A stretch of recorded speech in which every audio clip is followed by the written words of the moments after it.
చల్ మా తెలంగాణ మాకు కావాలే అని హైదరాబాద్ జలదృశ్యంలా టీఆర్ఎస్ జెండా ఎగిరి ఇయాల్టికి బరాబర్ 25 ఏండ్లు. ఉద్యమాలు, పోరాటాలు, దీక్షలు, ఎన్నికలు, రాజీనామాలు, ఉప ఎన్నికలు, పొత్తులు, మంత్రి పదవులు ఇట్లా చెప్పుకుంటా పోతే ఎన్నో. ఇక కేసీఆర్ సారు దీక్ష వట్టుడుతోటి ఉద్యమానికి ఊపొచ్చింది. ఓయూ జేఏసీ, కేయూ జేఏసీ దిగుడు, జేఏసీ జంగుతోటి తెలంగాణ రాష్ట్రం వచ్చింది. అటెన్కా 2 మాటల పవర్లకు వచ్చిన టీఆర్ఎస్ 2.5 ఏండ్ల కిందట బీఆర్ఎస్. ప్రతిపక్షంలో ఉండగానే పార్టీకి 25 ఏండ్లు పడ్డాయి కాబట్టి గా పండుగ ఎట్లా జరిగిందో మనం సుధా చూడాలి కదా. చలో వరంగల్. కాశ్మీర్ లో బలి అయిపోయినటువంటి ఆ సోదరుల కోసం మనం నివాళి అర్పించదాం, మౌనం పాటించదాం. టెర్రరిస్ట్ అటాక్ లో కాలం చేసిన వాళ్ళకి నివాళులు అర్పించి బీఆర్ఎస్ 25 ఏండ్ల పండుగను సురువు చేసిండ్రు. ఇప్పటి బీఆర్ఎస్ అప్పటి టీఆర్ఎస్ ఎట్లా కొట్టింది, గులాబీ జెండా ఎట్లా కొట్టింది, ఉద్యమంలో కొట్లాడింది, అన్ని ముచ్చట్లు యాద్ చేసిండు కేసీఆర్ సారు. ఉమ్మడి ఆంధ్రాలో కాంగ్రెస్ పార్టీ వాళ్ళే తెలంగాణకు అడ్డం పడ్డారు అన్నాడు.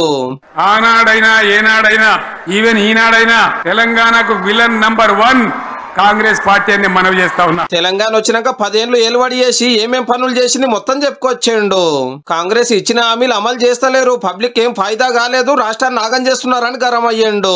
మరి కాంగ్రెస్ వచ్చి ఏడాది అర్థమా, మరి ఏం మాయరోగం వచ్చే, ఏం బీమార్ వచ్చే, మొగోడని మోల్కాల్చడానికి పిలిస్తే ఎలక పిల్లని చూసి ఎల్లంకర పడ్డాడు. తెలంగాణ ఎంత మంచిగా పోయేది, ఇప్పుడు బొందలు పడగొట్టినరా.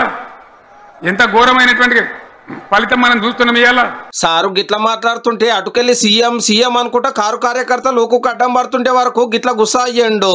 అరే మళ్ళేం సీఎం పెట్టిరా భయ్, యాడికెళ్ళి మోపోయినరా మీరు, బుద్ధి లేదా? ఆగు, ఏమైనా లుబాబీ ఆగు, వద్దంటే మళ్ళీ ఏందండి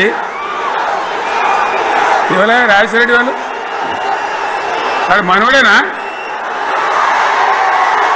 మిషన్ భగీరథ తోటి ఇంటింటికి నల్లలు పెట్టిస్తే కాంగ్రెస్ సర్కార్ పథకం పక్కకు పెట్టిరు అనుకొచ్చిండు. కట్నే ఇల్లు పెట్టిన పోయి మంచి నీళ్ళు కూడా అయ్యే శాతం అయితే లేదా? నా మనసు బాధ అవుతుంది, నా మనసు కాలుతుంది, ఇబ్బంది అవుతుంది.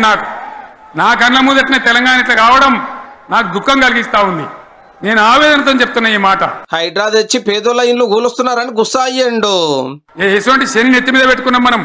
జేసీబీలు పెట్టి మేము చెరువులలో పూడికెళ్ళి తీస్తే వీళ్ళేమో హైడ్రా అని మన బొందా అని పెట్టి పేదల ఇండ్లు కూడా కొడతా ఉన్నారు.